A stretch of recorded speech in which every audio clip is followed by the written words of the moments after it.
Can you believe that we are at the point where there are 3 games left until the offseason officially, league-wide at least, begins? We're Already, almost man. there. Already. That's crazy, man. It's crazy. We're really, really close. I mean, enjoy it because after the Super Bowl, man, we don't get actual football for NFL football until August, and even then, that's preseason. So, Yeah. enjoy it. Yeah, we're almost to the we're almost at the final stretch here, and obviously, we're going to talk about the newest Steelers prospective offensive coordinator, at least interviewee that happened today on Friday. Happy Football Friday, January 26, 2023. He's Chris Halicke. I'm Corey Crisan. This is the Southside Beat as we are at 3 p.m. on DK Pittsburgh Sports live on YouTube, and then where podcasts are found.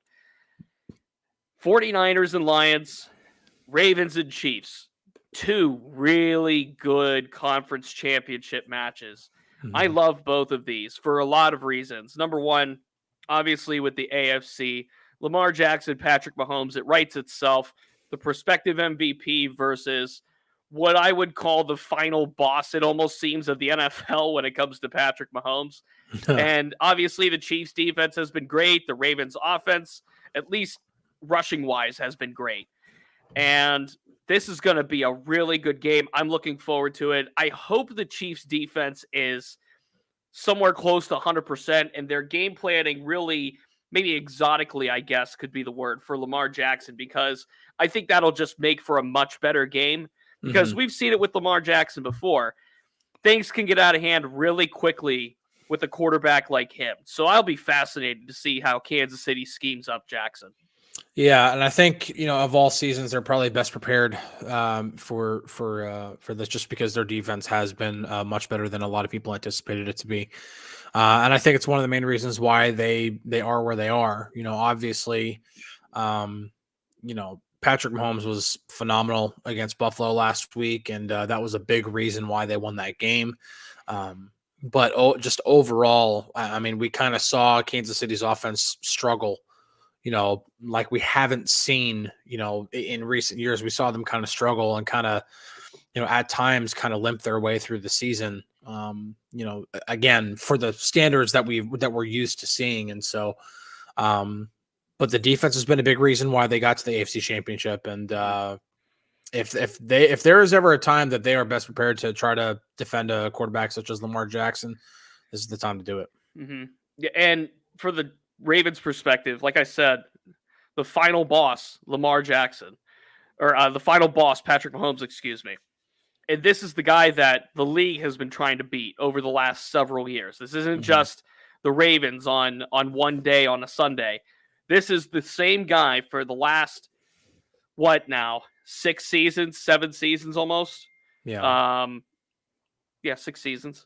That has really dominated the league, and nobody really has many answers for. And I think that if there was one year where Patrick Mahomes could be had, it's this one. And we saw it, obviously, with the Chiefs having to go on the road. I know it might have gotten overblown, I think, to an extent, Patrick Mahomes' first road playoff game in his career, because he's won, obviously, Super Bowls. He is a winner in neutral site games. He played a lot of football. I just think that this is going to be really interesting to see on the Ravens side as well. Do you stop Patrick Mahomes' legs first, and do you let his arm beat you? Do you stop his arm and let him make plays out of the pocket?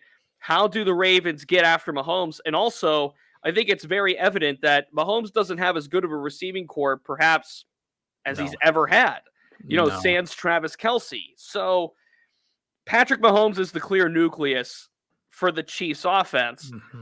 But how effective can he be against a Ravens defense that pretty good pass rush, great inside linebackers, and a pretty darn good secondary as well? If there's anybody who's going to figure it out, it's going to be Andy Reid, at least in the AFC. So it'll be a fun game to watch for sure. I'm looking forward to it. I'm looking forward to the NFC Championship game too. I obviously, been looking at the comments. Obviously, people are going to want to talk about, the latest formal candidate for the Steelers offensive coordinator job. And so, I think it's pronounced Gerard Johnson, not sure if it's Jared Johnson or Gerard Johnson. Either way, know who he is. Yeah. He actually was with the Steelers as a player in 2012, just in training camp and in the preseason. Did not make the team, obviously. So, but he's another young and up and coming coach, even younger than Thomas Brown and Zach Robinson, 35 years old. Was the quarterbacks coach last year for the Texans. His work with CJ Stroud is going to be one of the things that has people's attention on him. And the fact that he also, worked under Bobby Slowick there, which is from the Kyle Shanahan tree, that makes it interesting as well. So really interested to see how that plays out. But once again, does not align with the preferred traits that Mike Tomlin laid out of experienced offensive coordinator at the NFL level, or just offensive coordinator at all with in regards to Johnson, but and then no experience as a play caller either. So, but again, this process it's going to take a while. They're going to learn as much as they possibly can, cast a wide net, leave no stone unturned. You never know where you're going to come across. And even if a guy doesn't pan out for the OC job, maybe there's something else that they can line up for him. Mm-hmm. That's the big name of the day, Gerard Johnson. And it was officially announced by the Steelers today that he has interviewed for the offensive coordinator position, the vacant offensive coordinator position, candidate number 2 behind Thomas Brown of the Panthers. And again, a common theme here are the coaching trees, so to speak, that these guys are coming from. It was McVay, at least with the name. Zach Robinson, not but it's seeming like that's kind of cooled off, at least in recent days. But are you back on your Xfinity internet again? We're cutting out in and out again. I also have my phone fired up on a web browser because I'm currently monitoring a family situation. So if I'm cutting in and out, it's because I'm using multiple devices, but we'll see what we can do about it. But anyway, if they fixed it allegedly. So we'll see. Allegedly. But again, the common thread here, McVay coaching tree, now they're in the Shanahan coaching tree. And if what we think is going to happen when the 49ers get eliminated, and that's Clint Kubiak will get an invite to the South Side, then that'll be another Shanahan guy. So it's very clear 2 things are happening right now. Number 1, at least when you include Robinson as well, all of these guys I think are 37 and younger, at least when it comes to Robinson and Brown and now Johnson. They're all 37 years old or younger. So Mike Tomlin's going younger for this. And number 2, coaching tree, history, past. And the development of CJ Stroud this year is something that really intrigues me when it comes to Johnson, because CJ Stroud has said on record that guy changed his life. That's a life-changing quarterback coach for him. And if CJ Stroud can be developed, and Ohio State doesn't have an amazing track record of quarterbacks, they just haven't pretty much ever. You could go back to, like Art Schlichter. Like you could go back to way back in the time machine for Ohio State quarterbacks. But when you look at what Johnson has done with CJ Stroud, it makes you think, it makes you wonder how much of that is a Kenny Pickett-centered move. How much of that is a move that says we have a young quarterback, rookie deal quarterback, now going into his 3rd year. Here's a guy that just developed CJ Stroud into should be rookie of the year, a top 10-ish quarterback in the NFL right now. Why not Kenny Pickett? Why can't he take this guy and develop him into something and take our 1st-round pick and make good on it? That's a really intriguing standpoint, I think, for Kenny Pickett when it comes to Johnson. And I think you can associate that with Robinson in some way as well, though Robinson, of course, didn't develop Matthew Stafford by any means. So that's a name, when it comes to Johnson, to me, that screams an endorsement and a lifeline to Kenny Pickett. Really interesting here because, this is another coach that there's not a long track record on, if I can talk. And that obviously leaves it's going to draw more questions from the fan base. There's 2 comments here that or questions that I want to highlight here and then get into it. And you're going to get a really good taste of this throughout this entire offseason. Darren asks, is Gerard Johnson getting too much credit for Stroud? Also, no play calling history. And then Chris Lynn asks, what does it say about Tomlin that given his longevity in the league, he doesn't have a coaching tree? So there's one big takeaway I want to take from those two questions, and that is understanding what is being said about a coach throughout the coaching fraternity. Okay. Amongst everybody who is part of the game, whether you're a coach, whether you're an executive, if you work in a front office, whatever may have you. And obviously you get a lot of national reporters who talk to everybody. And then you have a lot of the local guys who talk to all the different coaches, talk to, especially when you talk about like off the record conversations, you run into a lot of them during the off season. When you go to the Senior Bowl, you'll run into some, the Combine, especially, you'll run into some. It's just part of it. And so when you talk and you hear things, somebody like Mike Tomlin, his coaching tree or lack thereof is always brought up as some sort of Speaking of which, here's Chris Lynn well, asking about the Tomlin coaching tree. Well, no, I brought that question up, and so the reason why I bring that up is because yes, that is something that fans cling on to whenever they want to argue against Mike Tomlin on anything. Regardless, like if you were to talk to anybody in the coaching fraternity, Mike Tomlin is all the way up here. Like there is no debate about that. Everybody in this league who has a job in a front office on a coaching staff has the utmost respect for Mike Tomlin as a coach. And so that to me, like almost throw everything else out the window, because regardless of what you think about him, everybody in the game thinks highly of him. And so when you hear a lot of good things about a young, I use that to also point to Gerard Johnson. When you hear a lot of good stuff about the guy, when you hear like everybody's praising him for not only what he's done to get to this point, but then also coming off of this year in which he worked directly with CJ Stroud, who has already won PFWA Rookie of the Year and is probably going to win AP Rookie of the Year. I mean, those things can't be ignored. Now, of course, it's more up to the people on the South side. When Mike Tomlin and Omar Khan and Art Rooney II are in that room, or whoever's in that room interviewing him, they're going to be the ones who are going to find out more about him right then and there. But get him in the building at least, right? Yeah. He's a guy that has familiarity, obviously, with Mike Tomlin. He spent training camp in 2012, I think it was, with the Steelers. Yeah. He's a guy that has familiarity, goodness, with Mike Tomlin. Slow down your speech, Corey. And look, if people are so keen on, well, Tomlin's just going to hire somebody he knows. Well, this is somebody he knows. And the criteria fit. The criteria fits. What's one thing we've talked about since the day Matt Canada was fired?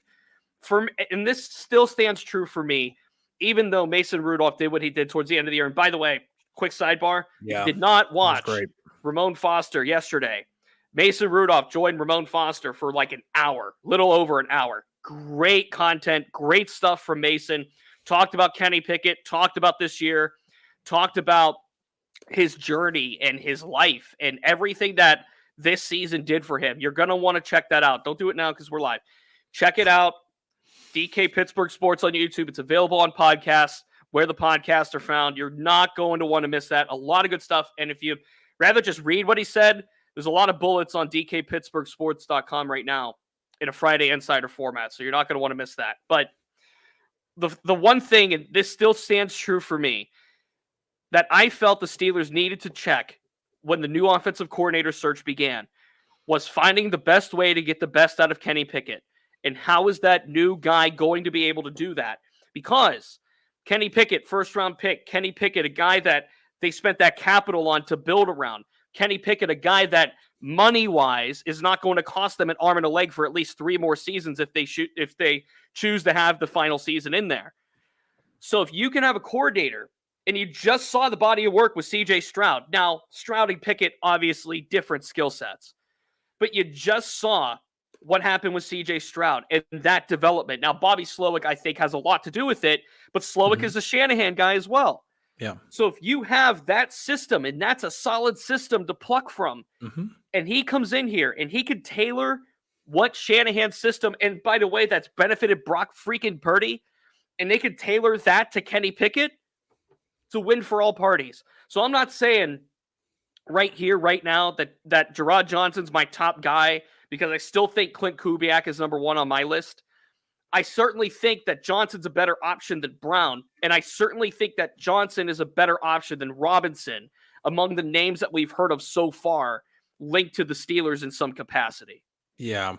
There's a lot of again, like I bring up the coaching tree thing here, or I should say, address it here, and it just goes off.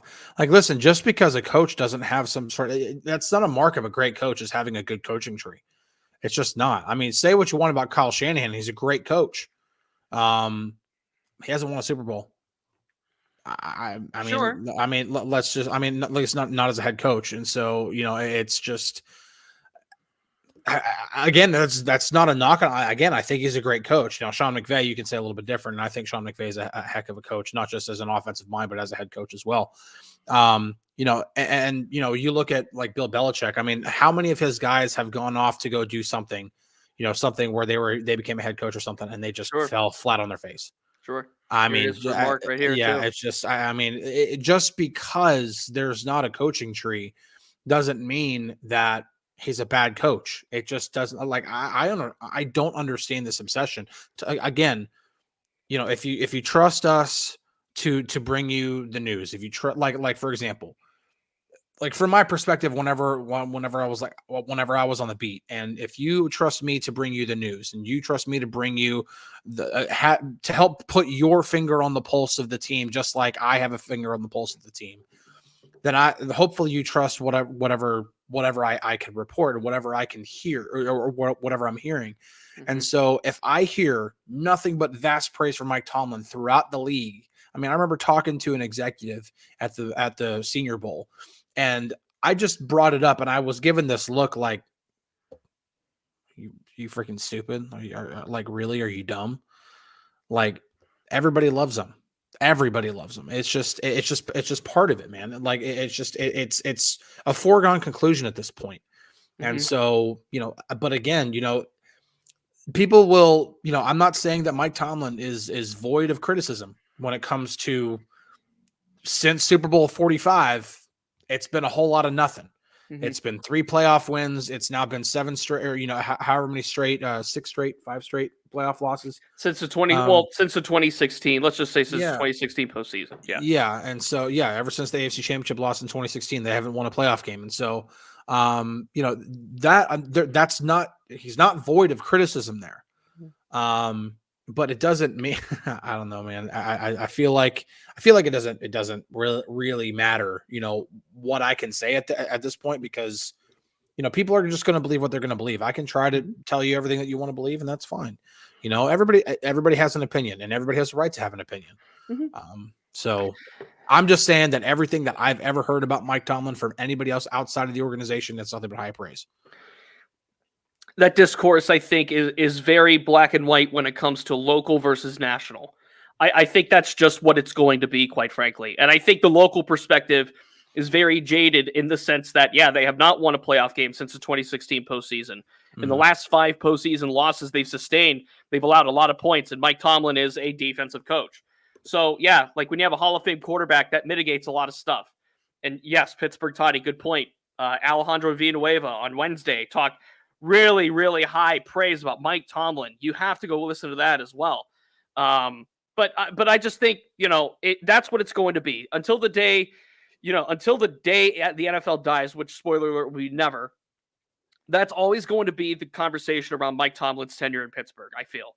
And I think that's just what it's transformed into. I think it's transformed into the local perspective. And this isn't necessarily me either. I think he's a first ballot Hall of Famer.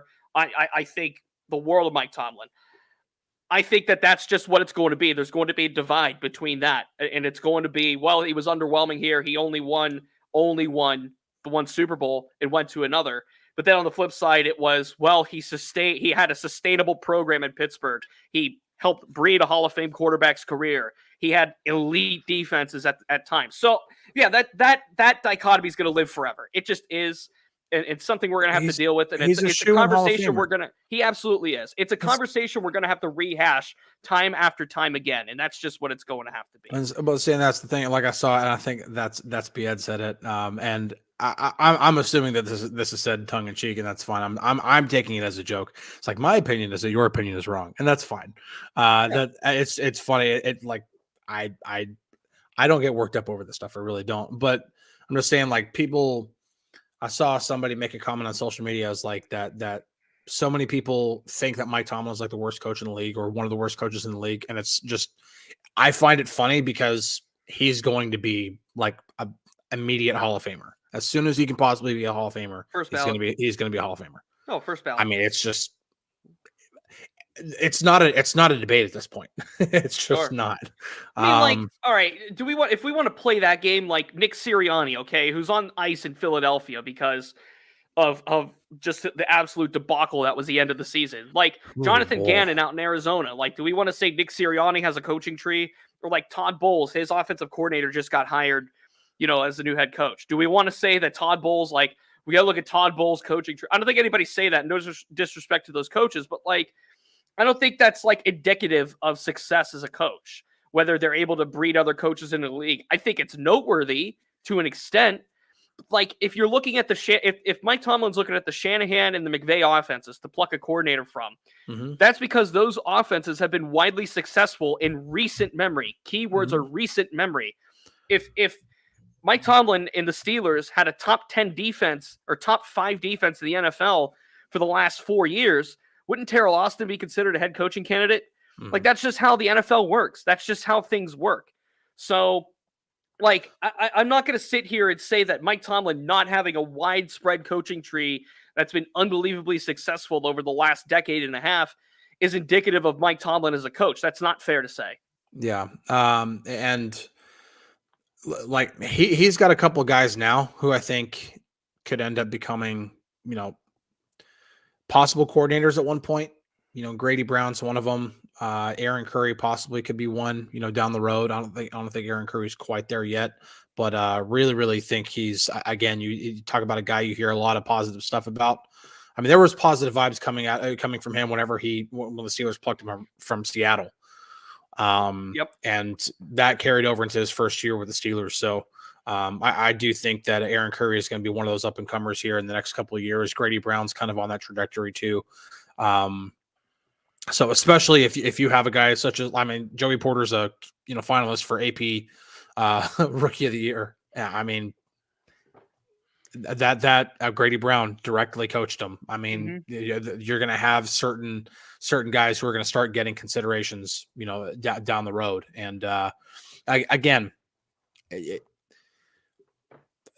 I don't know. I'm kind of all worded out when it comes to the coaching tree stuff. It just like I think it's an obsession for fans, and I don't understand why that's the thing that's clung to more than anything. I would be more concerned about the more tangible stuff like clock management, timeout usage, all that kind of stuff, like challenges and stuff like that, like in-game stuff, or the way he handled like Chukwuezefor and those things.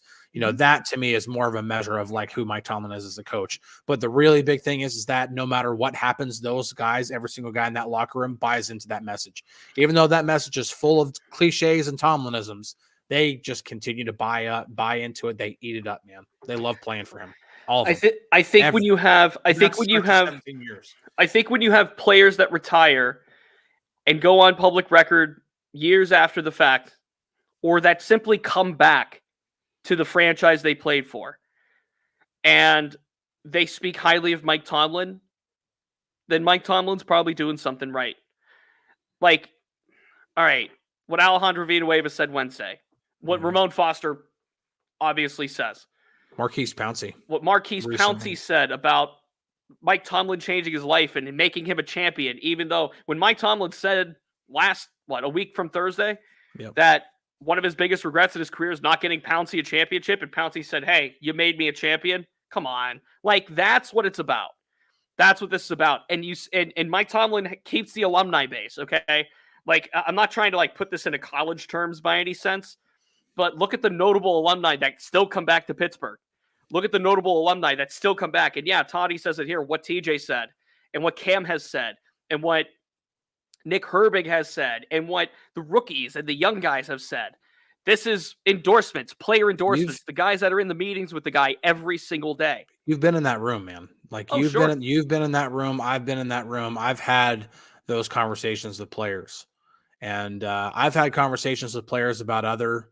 I had several off the record conversations whenever I was asking guys about the Matt Canada situation, back whenever I was on the beat. Yep. And I had off the record conversations in which things were told to me that I can't repeat. Of course. Right. That works. Yep. And I've also had off the record conversations with players. And then anytime I try to shift it to anything about a lack of anything in Mike Tomlin, that immediately gets shut down every single time. Yep. Those guys buy, and when a coach is starting to lose it, it's what we see with Nick Sirianni in Philadelphia. It's whenever the team begins to just crumble from within. And no coach is immune, by the way. Bill Belichick, no coach is immune. But I think listen, this to me, when we talk about Tomlin's legacy, obviously Super Bowl win is at the very, very top. It will always be at the top when it comes to a coach's legacy. But as of right now, I don't even think it's, oh, you never had a losing season. Right now, I think it's how long he's been the Steelers coach, how long that message that he's been given has been consistently the same. Obviously, it's evolved a little bit over time. It's kind of had to. People don't talk the same way in 2024 the way they did when he took the job in 2007. But for him to have the same message, essentially, and it never gets stale, ever. I mean, if I say the same thing over and over again for 17 years, I guarantee you people are going to want to shoot me. Like, it gets old after a while. I'm just saying. I'm not going to do that to you. Yeah, no, but I'm just saying, like how it's easy for the same message to get stale. He finds a way to have the same message come across and never get stale. Right. That to me is like, wow. I think about like hockey and hockey coaches and how much they can be recycled, even though they were great coaches.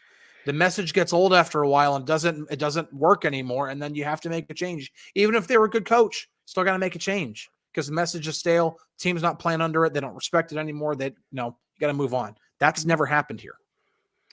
That's right. All right. I have to get out a little bit early. I have to tend to a family situation here soon. Real quick before we get out, Chris, do you want to make some picks? Let's pick the games. Let's pick the games for the conference championship. Let's start with the NFC. Lions versus 49ers. I don't have the line in front of me, and maybe you can grab those for us, Chris. I will pull that up real quick. I'll start with Lions 49ers. I think this game hinges on Dan Campbell's decision making, and I think this game hinges on whether Dan Campbell properly game plans for the many layers that the 49ers offense can throw at them. And I think that the Lions defense is a good shot. Maybe not at stopping everybody, but like Christian McCaffrey's going to get his. That's pretty given. He scores a touchdown basically in every game. Mm-hmm. The receiving core getting Debo back, I think they're getting Debo back, is going to be a big deal. But not letting Purdy complete deep, I think, is going to open a lot for this Lions defense. And this is a homecoming for Jared Goff too, by the way. Jared Goff's a Cali kid. He played at California. I think he's from the Bay Area. So this is a homecoming for Jared Goff, who just won an emotional game against the Rams, the team that kicked him to the curb and said, no thanks. Yeah. So I think the Lions legitimately have a shot here. And definitely considering, what the 49ers, went through last week. And like the Lions, I think, have a little resilience. I somehow can't pick them, though. Like, I feel like the 49ers just all season have shown us they're the best team in the NFC. They're the best team in the NFL. And like, I think there's a way the 49ers can just win this game by double digits, like a 10-point win, like a 27-17 at the end of the day. What's that line there, by the way? San Francisco -7. I mean, that's fair. I think that's absolutely fair. I think they have a chance to cover that, but it's not by much. I'm going to take the 49ers in this. I'm also taking the 49ers. And I don't do that easily because same thing. I do think this Lions team is very, very good. And I think this is a Lions team that if they continue to build off of what they've done, not just this season, but also last season, they built a really good foundation last season. And they built on it and became a much better team this year. And here they are, one of the final four teams. I very well could easily, I won't say easily, but I very well could see them winning this game. I would say that too. They I'm with you on that. they are nobody in this final four is like doesn't belong there. All four have deserved to get there. Just the 49ers, man, especially if they get Debo back, that to me is just Too hard. It's too much, man. It's too much. When Kyle Shanahan's offense is at full strength, I have a hard time betting against it, especially considering what the 49ers have on the defensive side. So I'm going to say 49ers win this one. I'm going to say they win 27-17. William, thank you for becoming a new member. We appreciate you. Welcome back. Welcome in. Enjoy the emotes. Enjoy all of those benefits. All right, AFC. Chiefs at Ravens. Ravens -4. Ravens -4. I start this comment here from Rick talking about this game. Lamar, Shooter, McGavin, Mahomes is Happy Gilmore. Like, Patrick Mahomes is the final boss. Patrick Mahomes is the final boss. And when you are Tua Tagovailoa losing to Lamar Jackson, or losing to Patrick Mahomes, excuse me, you're Josh Allen losing to Patrick Mahomes. Now Lamar Jackson's going against Patrick Mahomes. Like, for me, this is the Chiefs kind of having to climb that rung as well. And I think that with all of the doubt, with all of the Taylor Swift hate, with all of that feeling now, they have so much fuel. Like, I feel like any idea how much the NFL wants the Chiefs in the Super Bowl? I feel like for no reason, the Chiefs just find a way to get fueled every year at this time. And now this defense is really damn good. And this defense on all three levels can stop Lamar Jackson, I think. And yeah, new old member. I knew the name, William. I just wanted to make sure. I think this is the Chiefs. I think this is Patrick Mahomes and the Chiefs. I think it's like a 31-30 Ravens. I think the Ravens have a good shot at it, obviously, playing at M&T Bank and playing at home and having a really rested Lamar Jackson. What's the weather supposed to be in Baltimore? I haven't checked that, but I'm going to take the Chiefs. I'm going to take the Chiefs in this one. Chiefs 49ers feels like the destiny on the Super Bowl. Game time weather, cloudy and 49 degrees. So throw in weather. Throw in weather is what it is. Yeah. So give me the Chiefs. So Chiefs 49ers for me. Okay. I am that's a rematch of what Super Bowl 54? A few years ago.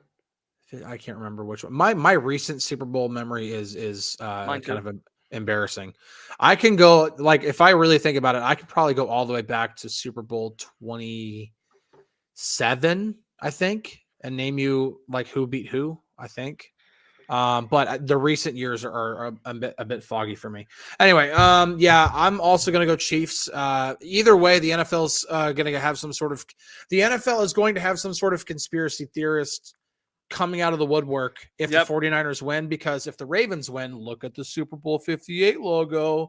The colors in it are red and purple. There it is. So that's going to be the conspiracy theory there. And then, of course, if the Chiefs win, the conspiracy theory is, oh, well, they got to have Taylor Swift on TV every 5 seconds during the Super Bowl.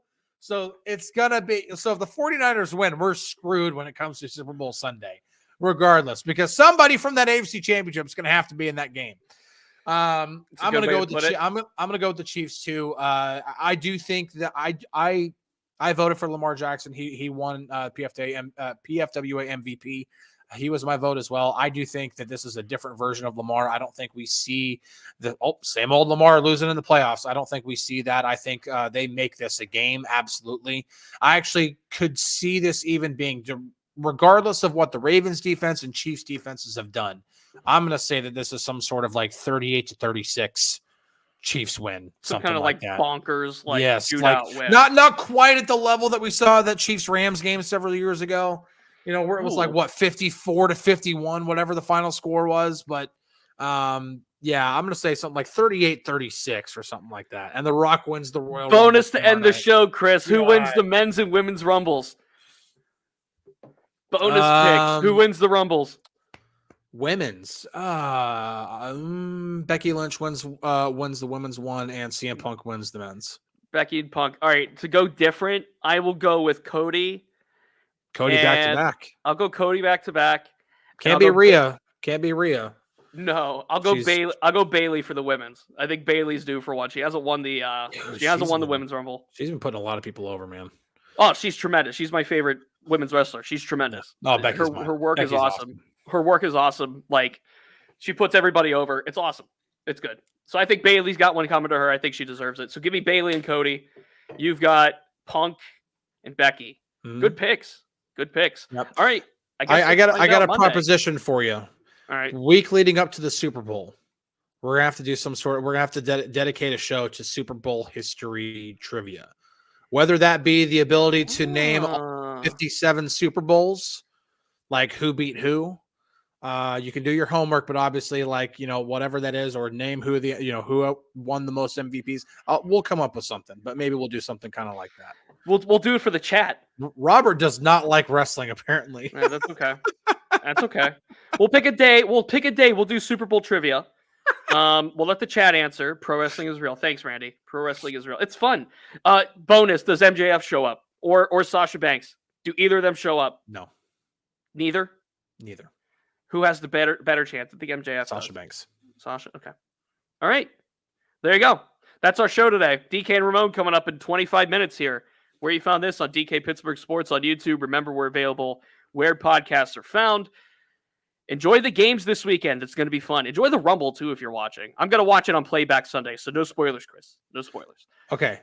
I mean, you can stay on if you want to. I know you got to go, but Teresa's now. I haven't pulled up anything here, but I will start.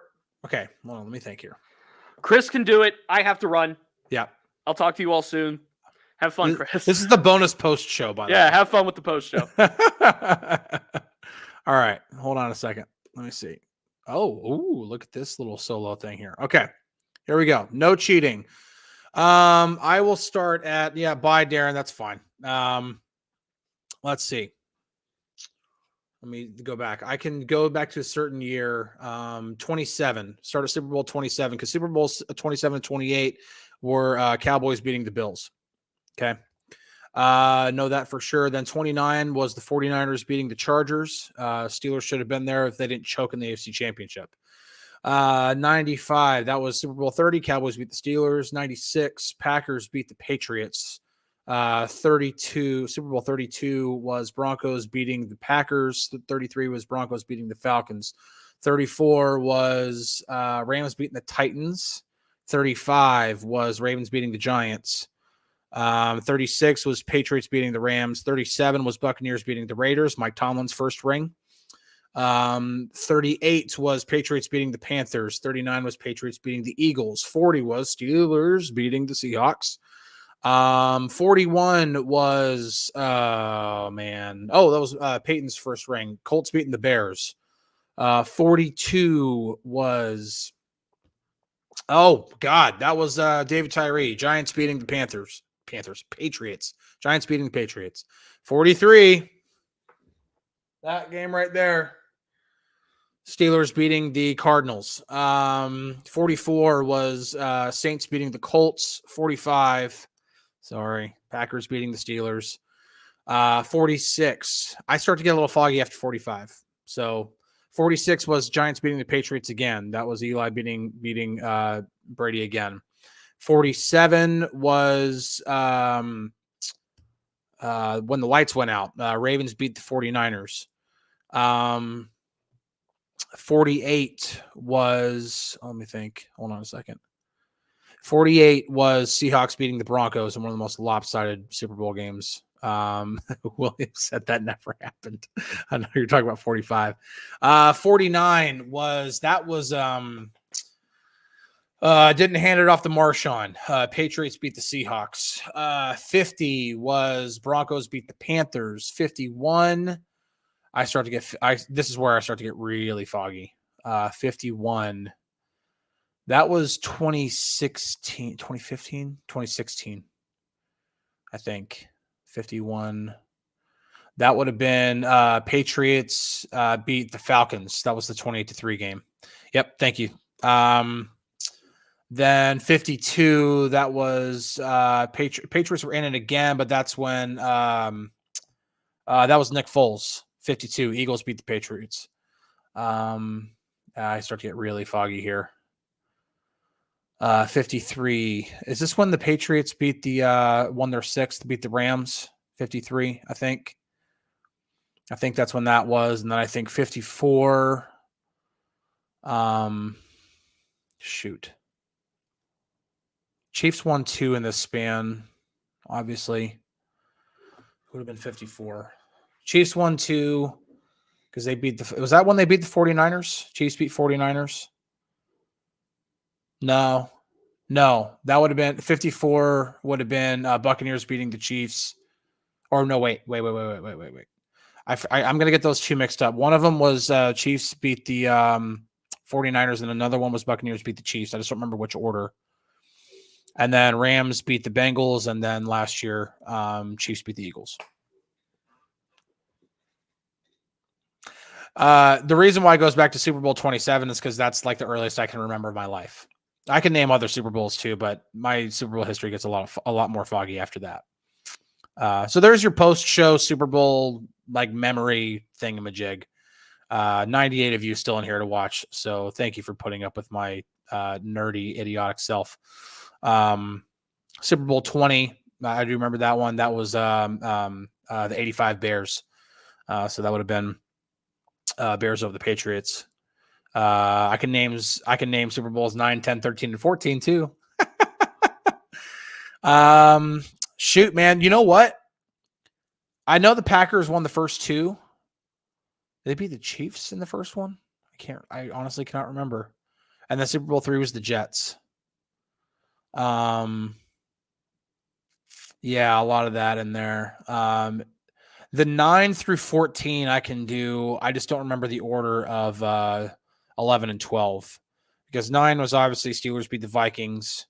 10 was Steelers beat the Cowboys. Then 11 and 12, I don't remember the order here, but the Cowboys won 1 and the Raiders won 1. And then 13, Steelers beat the Cowboys again. And then 14, Steelers beat the Rams. Obviously, like those are easy to remember, like if you know anything about Steelers history. So, and with me being in Dallas, I should know the years that the Cowboys won. Obviously, they won 2 in that span back in the 70s, but I just don't remember which ones. Anyway, I do have to run. I got to pick up my kids from school. So thank you, Toddy. I knew 11 and 12. They were both Raiders, Cowboys. I just don't remember the order. And I don't remember who they beat either. So yeah, so that's my knowledge of Super Bowl history, about as far as it goes. I have to do some homework if we do like all 57 Super Bowls, or how, who's won the most MVPs and everything like that, or who was MVP of each Super Bowl. Yeah, Miami. So Miami would have won. That was 72. So it would have been Super Bowl 7. Matt Hyde brings up their perfect season. So Miami would have been, that was 72. So that had to have been Super Bowl 7, because obviously Steelers were 74. That was Super Bowl 9. So yeah. So but again, I don't remember who the Dolphins beat. A lot of those early ones, except for the Steelers ones, I don't remember who beat who. So just part of being born in 1987. I can remember a lot of stuff from the time I was about 4 or 5 years old going forward, but yeah. Anyway, Ramon show coming up in less than 20 minutes. So enjoy that. I don't think he's going to be able to follow up on these, like a follow up great, like these last 2 days, the interviews with Al Villanueva and Mason Rudolph. They were both fantastic shows, fantastic interviews. If you haven't, man, go back and watch them. Obviously watch Ramon today, but definitely go back and watch those. They were fantastic. They were so good. Thank you, Swan. Appreciate that. Dolphins beat Washington. But yeah, it's gonna be a great. Those two were a great time, and I'm sure today's will be great too. But yeah, James B, those were great shows. They really were. I was sitting in line. We did our show early, so I actually got in line at my daughter's school early yesterday. And yeah, man, that was I ended up watching almost that entire Mason Rudolph one the entire time I was sitting in line. It was so good. It was just such a good interview. And then the one with Villanueva, I really don't want to take anything away from that. That was great too. So anyway, I gotta go, guys. Catch you guys on the flippity flip. Enjoy the AFC and NFC championship games. We will be talking Monday, and I'm sure we'll hit on the Super Bowl eventually, but we also got a lot more Steelers stuff to talk about. I'm sure we'll have more offensive coordinator stuff to talk about. So catch you guys on the flippity flip. Have a great weekend. Talk to you guys later.